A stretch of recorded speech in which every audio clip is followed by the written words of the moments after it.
Pero Vaz de Caminha escreveu a sua carta em 1º de maio de 1500, logo após a chegada dos portugueses em Porto Seguro, aqui no Brasil.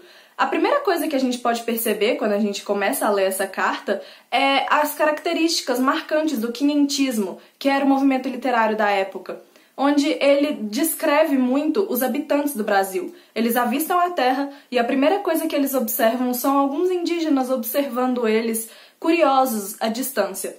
E aí, a partir disso, vão chegando mais e mais indígenas, e aí ele descreve eles como avermelhados, a pele parda, bons rostos e bons narizes, e que eles estão carregando com eles arcos e flechas para se proteger. Depois disso, Pero Vaz de Caminha, ele começa a descrever como que os indígenas eles são inocentes, e mais ao final da carta, ele diz que eles podem ser muito facilmente ser convertidos ao cristianismo, porque para ele simplesmente assumiu que os indígenas eles não tinham nenhuma crença por causa da falta de comunicação e da inocência deles. O que é extremamente errado, porque nós não podemos simplesmente estipular se eles tinham ou se eles não tinham uma religião fixa.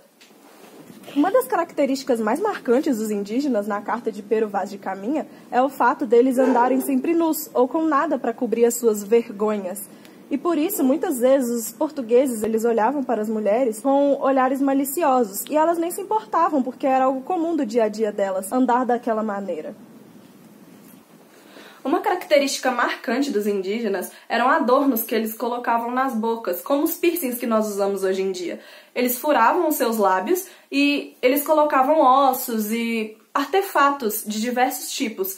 E Pero Vaz de Caminha disse que não alterava em nada na alimentação deles ou na fala, de tanto que eles eram acostumados com aquilo. Além disso, eles tinham cabelos longos, escuros e escorridos, e eles tinham corpos bonitos e bem formados. Os portugueses tentaram mostrar para os indígenas o que eles tinham nas naus, só que ninguém ficou nem um pouco impressionado com as coisas que eles apresentavam, que eram, na maioria das vezes, alimentos e animais. Um dos indígenas ele apontou para uma corrente que ele tinha e que um dos tripulantes do navio também tinha, que era supostamente feita de ouro, e apontou para a terra, mostrando que lá onde eles moravam possuía ouro. Após isso, os portugueses eles procuraram algum lugar para se instalar, visto que eles não estavam vendo nenhuma casa dos indígenas. Só que aí, terra adentro, eles avistaram as moradias deles, que eram feitas de madeira e palha por cima, com 2 portas nas extremidades, longas, e que habitavam cerca de 30 a 40 pessoas na mesma casa. Eles dormiam em redes e eles não eram nem um pouco incomodados com o fato das casas elas não terem nenhuma repartição de cômodos. Muitos internautas podem perguntar, eles não levaram ninguém para a realeza? E eles até pensaram em levar 1 ou 2 indígenas à força para Portugal. Só que eles pensaram que isso não seria muito bom para nenhum dos dois, nem Portugal, nem os indígenas, então eles decidiram por amansar os indígenas, dando adornos para eles, trocando, fazendo trocas. Os indígenas davam os seus arcos e flechas, enquanto os portugueses davam algo que era extremamente insignificante para Portugal, mas que para os indígenas era algo novo, inovador, então eles ficavam super felizes com a troca, porque eles eram extremamente inocentes, como ele tinha descrito.